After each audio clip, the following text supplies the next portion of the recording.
homage to Buddha Shakyamuni, homage to Manjushri, homage to all the lineage masters. The supreme, profound and subtle Dharma is rarely encountered in eons. Now we hear and follow it. May we realize the Tathagata's meaning. To liberate beings, please generate bodhicitta before teaching. After generating bodhicitta, we continue with the teaching on the Bodhicharyavatara, ocean of good explanations. Today, we will discuss taking the Bodhisattva vow. The preliminaries for taking the Bodhisattva vow are to practice the 7 branches and to train one's own mind. The practice of the 7 branches has been completed.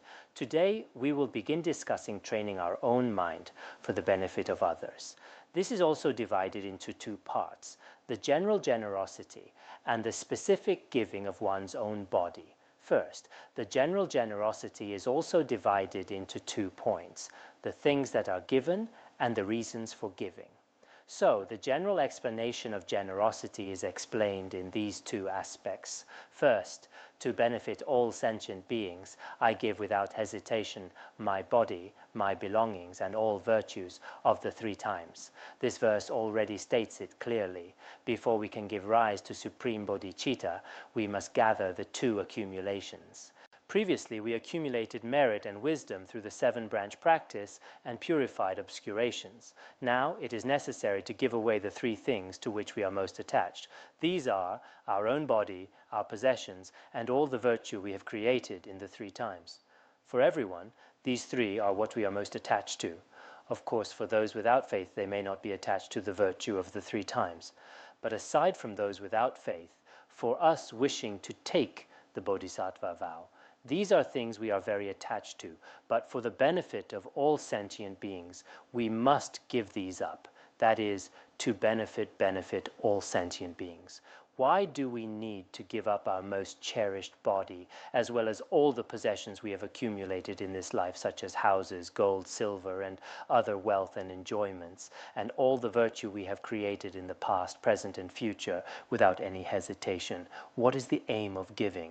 In other words, what is the object of our generosity? It is to bring true benefit to all sentient beings. That is the purpose. How should we give? We should give without miserliness, without attachment, and without pride. Moreover, we should not expect any reward, not even a result in a future life, but simply give up everything we have without hesitation. We should be clear that there is no such thing as past or future in terms of body and possessions, because the body and possessions of the future have not yet arisen, and those of the past have already ceased. So, right now we cannot give them to sentient beings, but as for the virtue of the 3 times, both future and past can be given, because in terms of future virtue, right now we can make the aspiration in our minds and have the resolve in our hearts that whatever virtue we create in the future, we will dedicate to sentient beings. We can have this intention in our hearts. As for past virtue, a considerable portion has not yet been exhausted or ripened. Some of the virtue we created in the past remains in our mind streams and has not yet been exhausted. This is also possible. So both future and past virtue can be given to sentient beings. This is also explained in the sutras. In the teaching of Akshayamati, it is also stated that when our mind and mental states recall past virtue, we can dedicate it to sentient beings. And for virtue we will create in the future, we can make the aspiration to dedicate it to enlightenment. This is recorded in the sutra. So we can give both future and past virtue to sentient beings. We can dedicate them to sentient beings. In this way, the merit of giving is truly immense. As it is also said in the Bodhisattva Bhumi chapter of the Yoga Karabhumi, if we sincerely give everything in our minds to all sentient beings, that is, all those imagined through the power of mind, then, although it may seem like a small accumulation on the surface, in fact, it is a skillful method for accumulating vast and boundless merit. This is also a virtuous act of generosity praised by the wise, Yu Zheyang de Jizai. Therefore, when we study Mahayana Dharma, of course, as ordinary beings, right now we cannot actually give our entire body to sentient beings. We have not yet reached that level. The time for truly giving the body will be explained later. Only after becoming a bodhisattva of the first bhumi can one actually give one's body to sentient beings. But for now, in our practice, we can visualize and make the aspiration in our hearts that before I attain Buddhahood in the future, I will definitely give my body possessions and virtue to all sentient beings without hesitation, because we are extremely attached to these three things. As everyone knows, from childhood or even from beginningless time, we have been very attached to our body and our life. This is something everyone can clearly feel. Then as we grow up, we become attached to our possessions. Even as children, we are attached to our toys. And as we grow older, we become very attached to our wealth and belongings. Later, as we learn a little about what to adopt and reject and gain some understanding of the Dharma, we also become attached to accumulating virtue. For example, I recited so many sutras, I practice such and such Dharma, and I am attached to the virtue I have accumulated. So we practice giving to cut through all our attachment to I and mine, and to bring benefit to all sentient beings.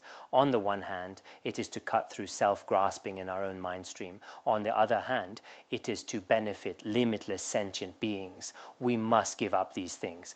The three types of objects that we are attached to must be given to sentient beings. If we do this, even in a short time, we can accumulate vast and boundless merit. Therefore, when we are about to take the Bodhisattva vow, we should always visualize that we will try our best to give our body, possessions, and virtue to sentient beings. In some commentaries of masters of the past, for example, as Khenpo Kunpal explains in his commentary, Woman Jagaje Sunga, whenever we encounter illness or obstacles, at that time we should recite this verse. Use this verse to tame our own mind stream.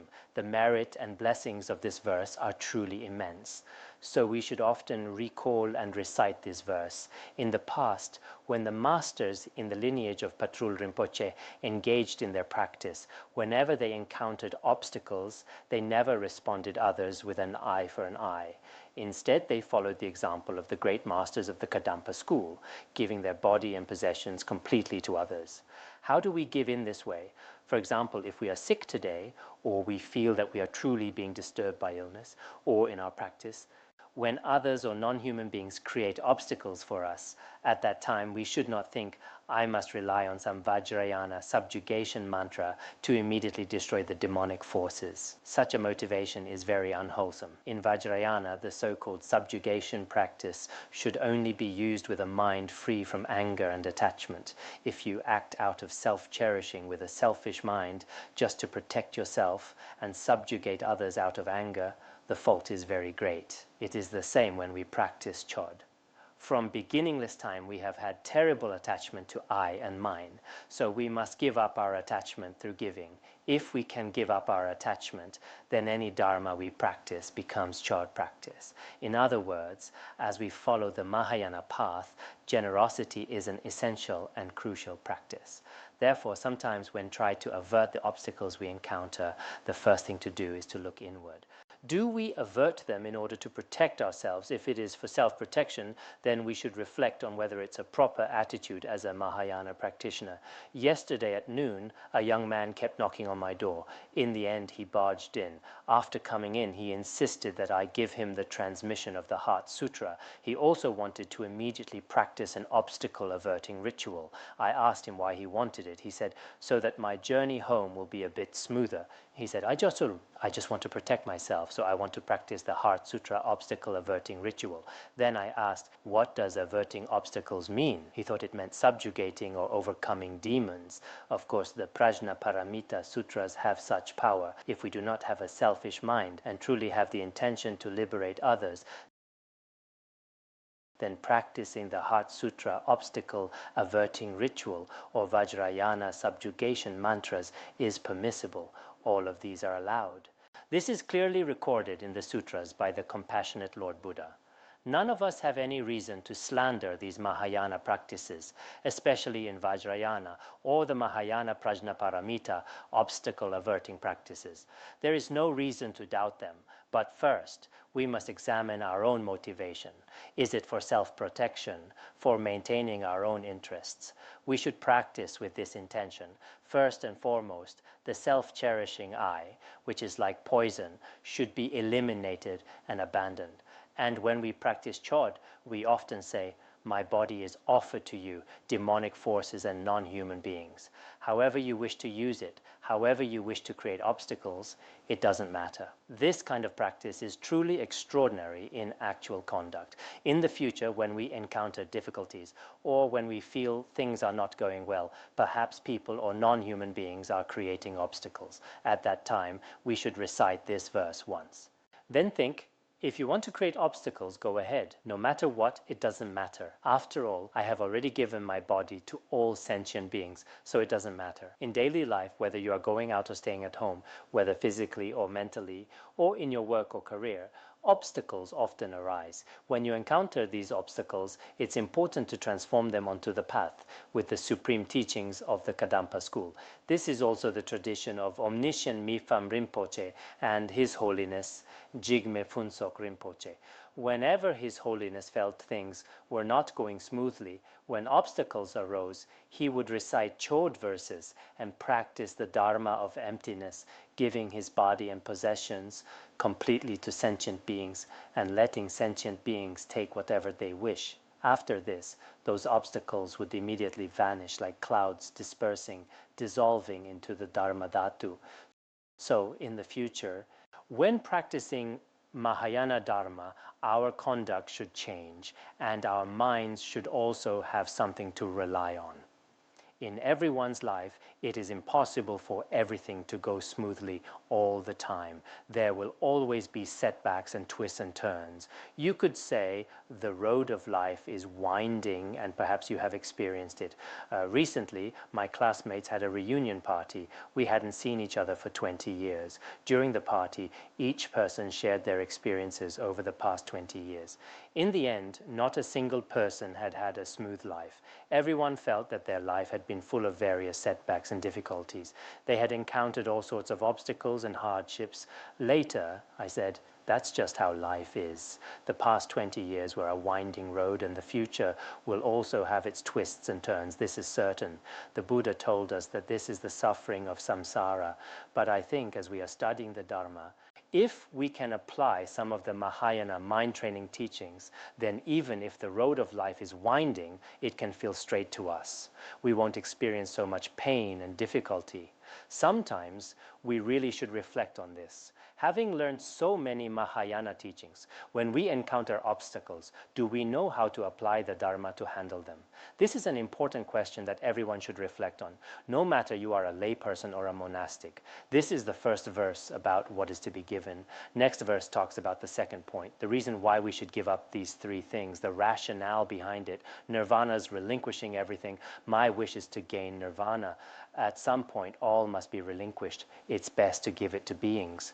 This means that there are very good reasons for why we should give up all our virtue, wealth, and body. Why is it reasonable?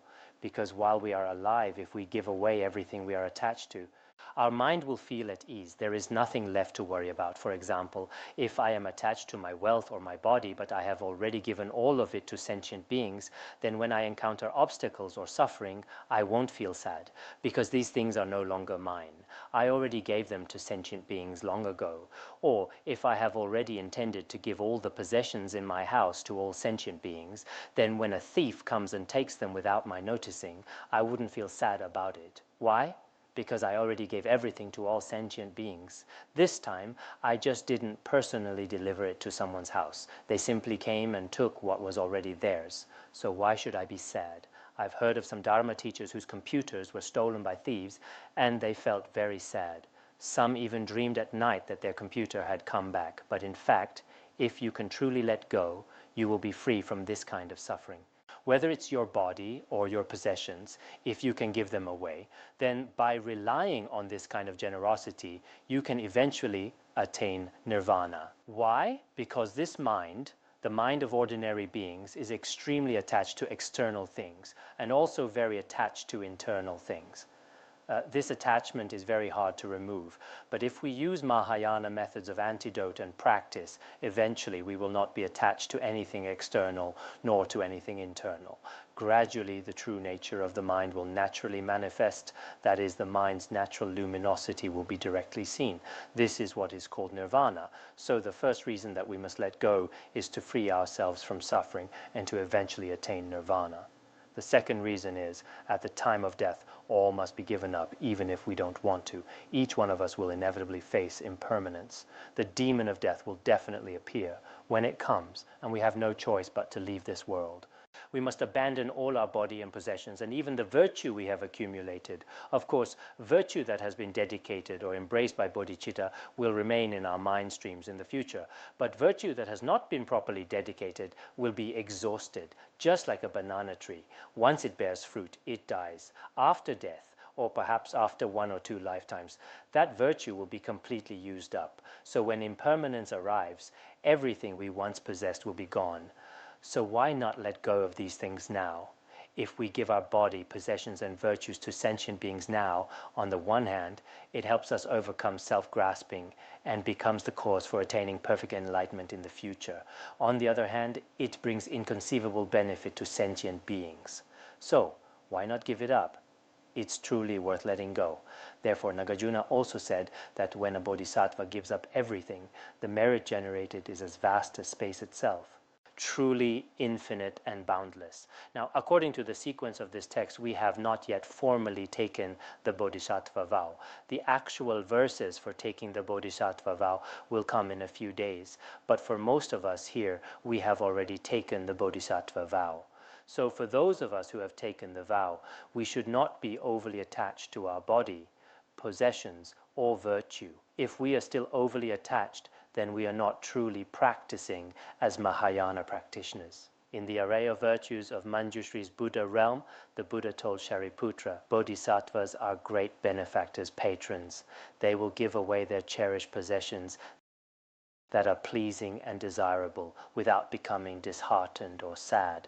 Instead, they will be glad, pleased, happy, and joyful, thinking of it as a way to perfect great giving. This is true for Mahayana bodhisattvas. If you read the extensive biography of Buddha Shakyamuni and other treatises, you will see that the Buddha gave everything he owned to sentient beings in his causal stage.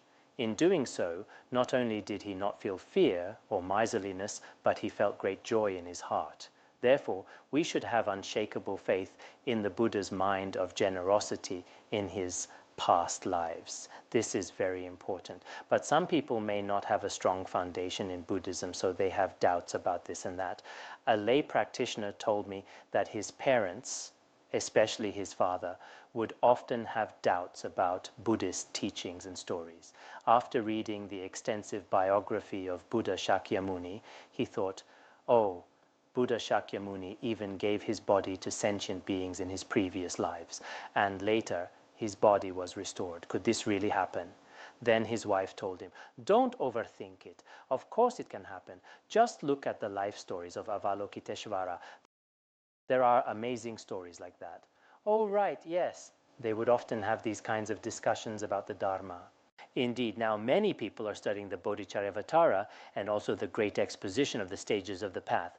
Because of this, when practitioners meet, they seem to have a common language. They often talk about practice. This is a good thing. In the past, when I met lay practitioners, many would talk much about meaningless pleasures or just endless small talks with no real meaning. But these days, I've noticed things are starting to change, especially for practitioners and for those who have taken refuge. Their conduct has changed somewhat. I hope that in the future, whether you are here at the academy or out in the cities, you will experience a fundamental and meaningful transformation in both mind and conduct. This is our ultimate goal. Otherwise, all the trivial matters of this world will go on and on, never ending. When will it finally end? Only at the time of death. Other than that, there is never a point when it's truly finished. So there is no real meaning in it. Now here we have explained the reason why we must give up these 3 types of things. It has been made very clear. Therefore, everyone here should make this aspiration in your heart. If I am going to take the Bodhisattva vow, then whatever I am attached to, I should let go of it. Because when one attains Buddhahood, there is nothing left that is mine. All the activities of Buddhas and Bodhisattvas are carried out without any thought of self-interest. Just like some of our volunteers here, every day, everything they do is not for themselves, except for eating and sleeping, which they do only to keep the body going. They spend the rest of the time busy working for the sake of sentient beings. I think this is exactly what the Buddha did in his past lives. If we do many things out of self-cherishing, it is not very meaningful. So everyone should gradually cultivate an altruistic mind. If we develop this altruistic mind, wherever we go in the future, we will shine like a wish-fulfilling jewel. That is, wherever we are, we will bring great benefit to the beings there. We will definitely play a role in spreading the Dharma. So in our daily study and practice, I always feel that cultivating this altruistic mind is extremely important. No matter if you are old or young, as long as you keep training and refining this mind, gradually its direction will change. After all, this mind is a conditioned phenomenon. It can be transformed. So everyone must remember this. Next, we will discuss the specific giving of one's body, which is divided into two parts. One is giving the body to beings, and the other is dedicating it as a cause for benefiting others. The first point is also explained from two aspects. One is unconditional giving, and the other is aspiring to become a cause for benefiting others. The verse is, "As I have given living beings this body for their pleasure, may they always do with it as they like. Let them kill, revile, or beat it." What this means is, after we have generated bodhicitta, we offer our body completely and unconditionally to all sentient beings. So, all sentient beings, whatever you wish to do with this body, as long as it makes you happy, you are free to do as you please. You can beat it, insult it, even kill it. That's your business. From now on, I won't interfere or be concerned. Of course, for some people with a Hinayana disposition, or for those who have never studied the Dharma, this kind of attitude can be very hard to accept. This is exactly why Mahayana Dharma is so profound, because many of the actions of Mahayana bodhisattvas are truly difficult for ordinary people to understand or accept. That's why in daily life, when we are with those who are not truly suitable vessels, we should not casually speak about the emptiness view of the Mahayana or about the 6 paramitas and the many practices of self-sacrifice, so as not to cause that others to develop wrong views. So here, what this means is that we have generated the aspiration to offer our entire body to all sentient beings. Of course, the actual act of giving one's body only truly begins when one reaches the first bodhisattva bhumi. But for us right now, as Shantideva also explains in the Compendium of Training, for the sake of attaining Buddhahood in the future, we should start training in this practice now. We should practice giving our body to sentient beings. So in all our actions, whether we are walking, eating, or doing anything else, we should frequently remind ourselves in our hearts, I should offer my body to sentient beings. I should offer my enjoyments to sentient beings. At first, you may not be able to physically give your body, but you should keep cultivating this intention in your mind. Gradually, your attachment to your body will diminish and eventually disappear, because by generating bodhicitta, we vow in front of all the Buddhas and Bodhisattvas, from now on, I am a servant of sentient beings. From now on, I belong to sentient beings, not to myself. This is the vow we have made. If I have made this vow, then as long as sentient beings are happy, no matter what happens, I have no complaints. As long as they are pleased, I am willing to accept anything. So in my own practice, I will accept it if there are people who insult me. When His Holiness Jigme Phuntsok Rinpoche was teaching the Bodhicharyavatara, he told a story as a joke.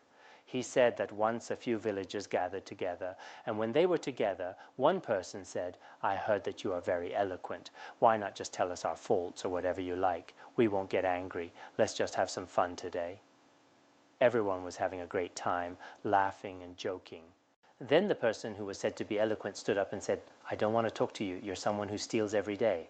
Then that person immediately got angry, saying, oh, what did I steal?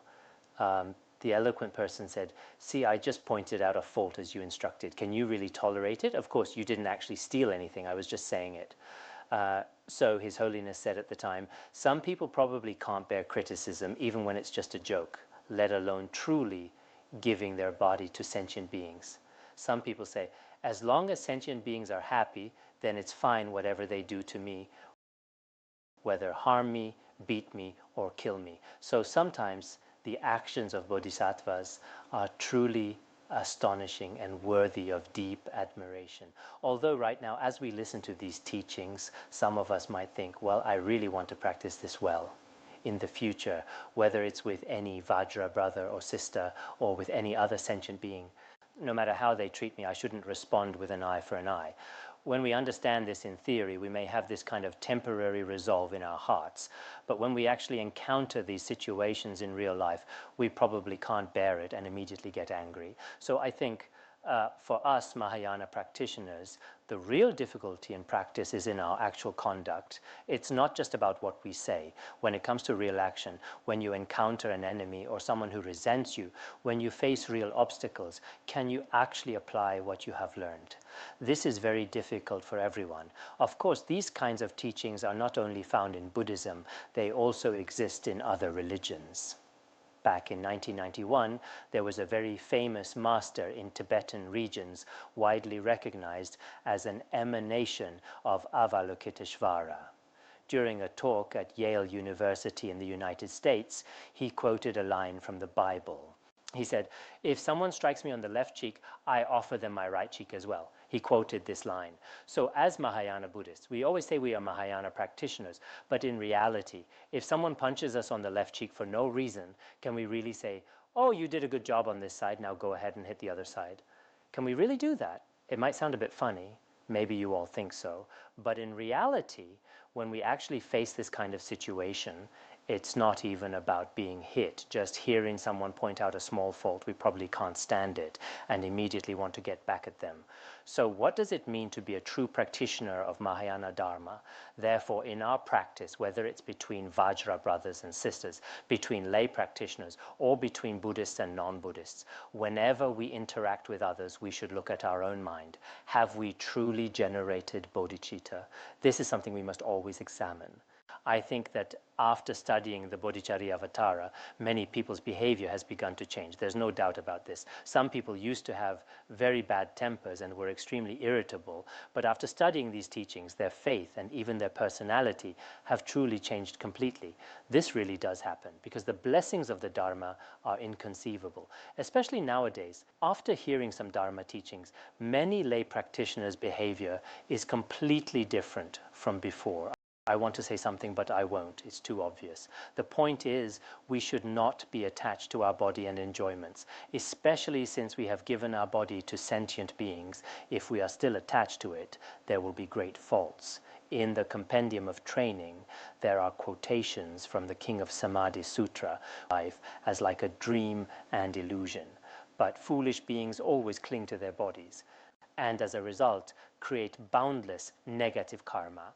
There are passages that describe the many faults of attachment to the body. Therefore, we need to understand its faults. Even in daily life, all kinds of conflicts and friction between people actually arise from attachment to oneself. If we had no attachment to ourselves at all, probably a lot of the friction between people would not arise. So we should understand this point. Now, here is the second verse. They may make my body a cause for sport or jest or snickering, but I have given them my body. Why bother holding it dear? So let them do whatever acts will not bring them any harm. This means that for those of us who have generated bodhicitta, we have given our body to sentient beings. In this case, whatever people do to my body, whether they make fun of it, insult it, ridicule, mock, or slander, it doesn't matter to me anymore. I have already given my body to you, so what need is there for me to be attached to it or to cherish it? There is no reason to be attached to it anymore. For all of us here, we all have generate bodhicitta. After some time, we may again take this vow. When we take the vow, we will again make this commitment. Just as the Buddhas and Bodhisattvas of the past generated bodhicitta, I too generate bodhicitta in the same way. How did the Buddhas and Bodhisattvas generate bodhicitta? They gave up all their wealth, enjoyments, and virtue, and wholeheartedly made this aspiration for the benefit of sentient beings. So can we do the same? If we don't, and only say it with our mouths, just repeating, I generate bodhicitta just as the Buddhas did, then we are deceiving all sentient beings and the Buddhas and Bodhisattvas. If we are not just paying lip service, but truly make this aspiration from the heart, then we shouldn't be attached to our body anymore. once it is given to sentient beings, as long as they are happy, then however they treat my body, whether they deliberately move it around or carry it here and there, it really doesn't matter at all. Or if someone slanders me, saying something negative about my body, that doesn't matter either. For example, some of us are a bit overweight, and others might say, "Oh, you're so slim." Even Saraswati would be embarrassed and envious of your figure. Or if when someone has no teeth, they might say, "Your teeth are so white and beautiful." Even the moon in the sky feels shy, hiding behind the western mountains, secretly admiring your teeth. People may make fun of others in all sorts of ways. At such times, if I really have no teeth, I might feel unhappy. I may respond with negative words as well, or I may feel a bit upset. But if I have truly generated bodhicitta, no matter whether there is a reason or not, whatever others say about me, I just endure it and let it be, because I have already given up my body and myself. So, in the teachings on the Mahayana Bodhisattva vow, there are many such extraordinary altruistic conduct. This goes beyond the 4 virtuous practices of a monastic taught in the Sutra of Individual Liberation. The 4 virtuous practices are: when someone hits me, I do not hit back. When someone scolds me, I do not answer back. When someone harms me or gets angry at me, I do not get angry in return. When someone points out my faults, I do not point out the faults of others. These 4 practices are to be strictly observed by all followers of Buddha Shakyamuni, let alone those of us who have already generated bodhicitta. Sometimes, not to mention the profound realizations of Vajrayana yogis, realized ones or great accomplished masters, some people may not even understand how to receive the bodhisattva vow and how to align the conduct with the vow. For people living in big cities, it's important to handle relationships properly and allow the spirit of the bodhicharyavatara to guide their actions. Sometimes, even over very small matters, people start to argue and become attached. This is not a good thing. We really need to let go of such thoughts of attachments. The source of all conflict and suffering is attachment, whether attachment to our body or to enjoyments. So, when we practice Mahayana Dharma, we must cut off all attachment in our own mind stream. Whatever you are most attached to, you must let go of it. In the past, Saraha, who was Nagarjuna's teacher, also said that even attachment to a single sesame seed can bring boundless suffering.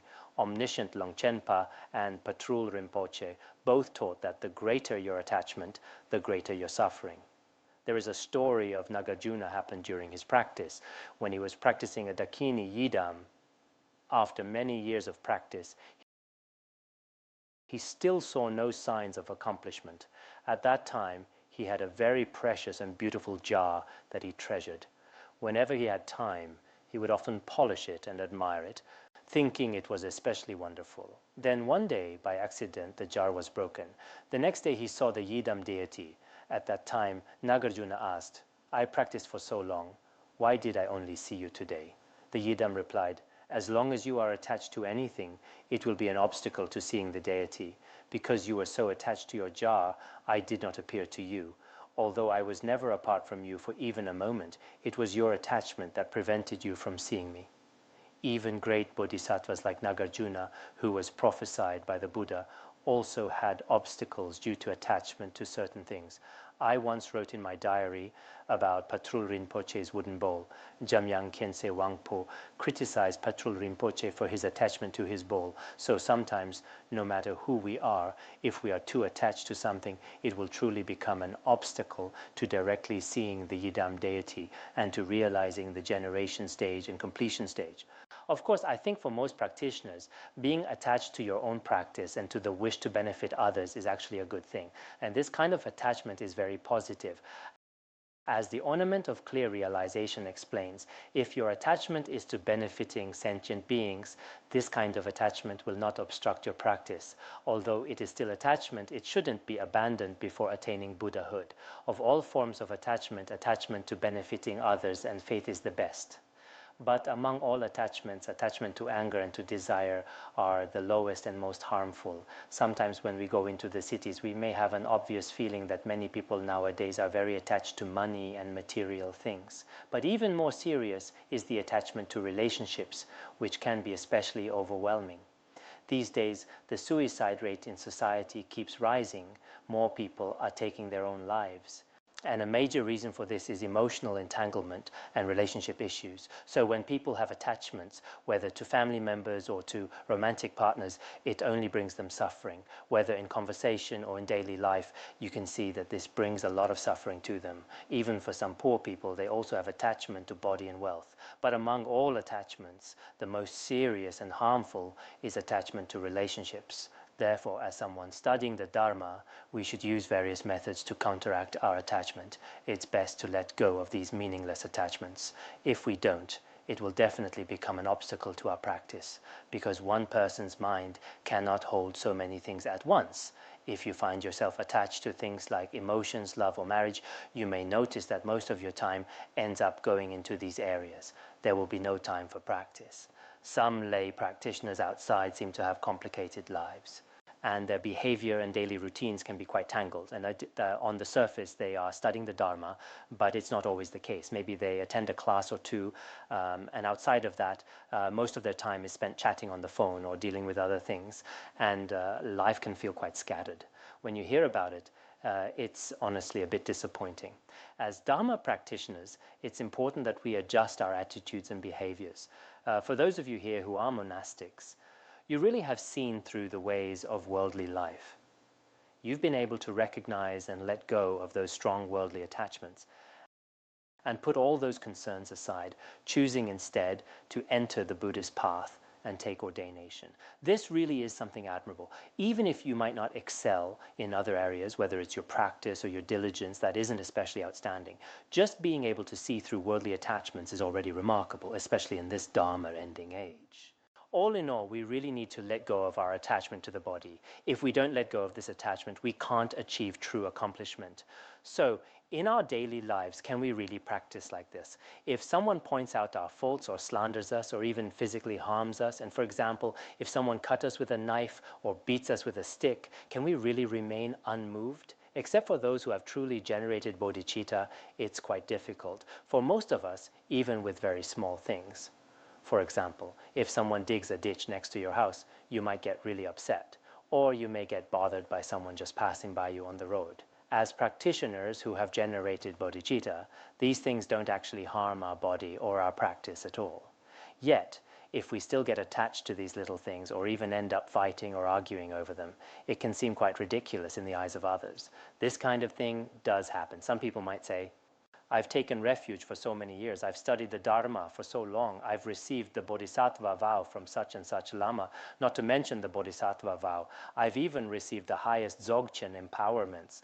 And yet it seems like the higher the empowerment, the bigger the anger. That's not the spirit of the Dharma. It's not that Mahayana or Vajrayana doesn't have methods to counteract afflictions, but our spiritual capacity is not strong enough. If our spiritual capacity can't keep up, then no matter how high the empowerment or how profound the practice, we just can't gain real benefit from it. We should practice altruistic Dharma according to our own capacity. When you encounter difficulties or obstacles in daily life, please try to apply the Dharma you have learned to your own mind. This, I think, is absolutely crucial.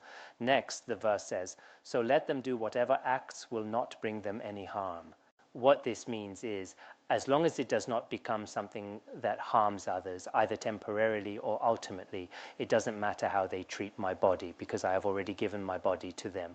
But if it would harm sentient beings, I'm not willing to offer my body for that. In other words, even though I have given you my body, if you want to use it to do harmful things, like harm or kill other beings, then I won't offer my body for that purpose.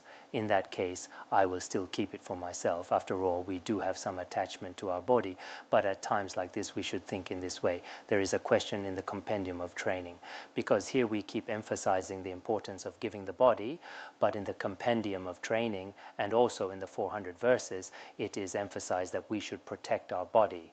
So we are told to protect our body and to give it up at the same time. Isn't there a contradiction here? Our answer is there is no contradiction. Why? As long as it benefits sentient beings, then I have no attachment, and I will gladly offer my body to all sentient beings. But if it is not beneficial to others, and for the time being, I use my body as a tool for practice, then I should protect it. That is why we often take medicine and take care of our health. The purpose is for the benefit of sentient beings. I take care of my health so I can practice the Dharma for the benefit of others. So, from the perspective of benefiting others, we offer our body to sentient beings. From the perspective of practicing the Dharma, we need to protect our body. So this can be explained from two sides, and there's no contradiction.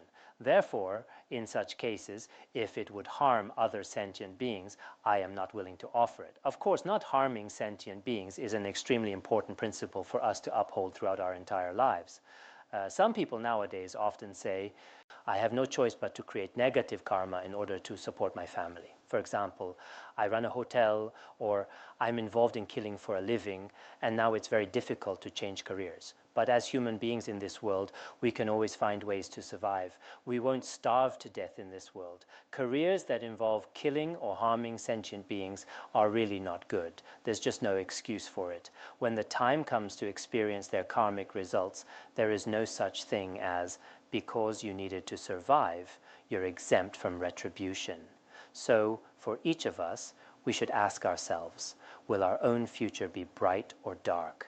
Just like the 4 types of people described in the letter to a friend. Even if you are wealthy and happy now, even if you have status, money, and live a very comfortable life every day, what about your next life? If all your wealth in this life was obtained through cheating or killing sentient beings, or through other improper means, what will your future be like? It's worth asking yourself. Our future lives are much longer than this one. As long as you believe this, you really need to plan for the future. Just like the Kadampa masters, Lord Atisha, Geshe Potawa, Drom Tonpa, throughout their lives, they never harmed any sentient being. Geshe Potawa never once had even a momentary thought of harming sentient beings in his entire life, nor had he had the thought of attaining Buddhahood for his own benefit. He only wished to attain Buddhahood for the sake of sentient beings. In the autobiography and personal instructions of Geshe Potawa, there are many profound and extraordinary teachings. We should use these precious teachings to gradually cut through self-grasping and do our best to help and benefit sentient beings. We should strive to achieve that. All right, we'll stop here for today.